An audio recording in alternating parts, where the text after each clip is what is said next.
maîtresse.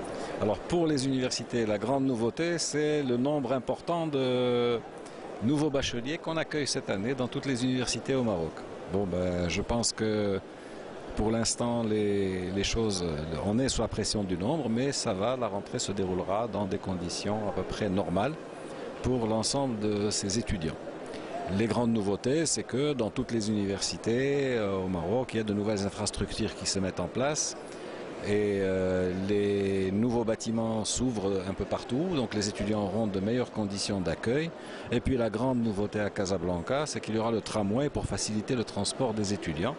Et il y a de plus en plus de capacités de logement en cité universitaire et dans d'autres formes d'hébergement étudiant.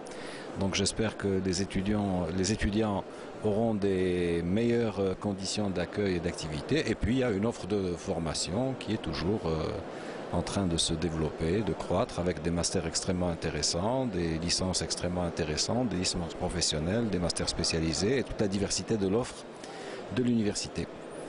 Avec naturellement la petite augmentation des bourses, pas très importante, mais une augmentation quand même qui va faciliter aussi la vie des étudiants à l'université. Une autre question par rapport à l'intégration des lauréats des masters dans le marché du travail. Quel est le pourcentage d'insertion des lauréats des masters spécialisés par rapport au master recherche? Alors pour l'offre de master en général, elle a un bon taux d'insertion des lauréats dans le marché du travail. Je pense, si mes souvenirs sont bons, d'après la dernière enquête qui avait été faite pour les lauréats des universités, les lauréats des masters se situent juste après les écoles d'ingénieurs et les écoles de commerce et de gestion. Il y a les ingénieurs, ENCG, puis les masters et masters spécialisés et qui se positionnent très bien. Ça veut dire que les taux d'insertion sont importants. Et pour l'instant, il n'y a pas de grande distinction entre master spécialisé et master recherche au niveau du taux d'insertion. Ça veut dire que généralement, les entreprises cherchent un bon niveau master, naturellement si possible dans un domaine où les activités des entreprises sont concernées, mais ils ne font pas encore de grande distinction entre master et master spécialisé. Au niveau de l'université, de toute façon, l'offre se situe en général entre 50% en master, 50% en master spécialisé. Les taux d'insertion sont bons. Au niveau du master, c'est un diplôme qui devient reconnu par les par les employeurs, par les entreprises, par le monde socio-économique. C'est, je pense, avec les indicateurs dont on dispose, l'une des réussites de la réforme LMD qui a instauré le diplôme de master qui aujourd'hui est connu par tout le monde et donc qui est relativement demandé.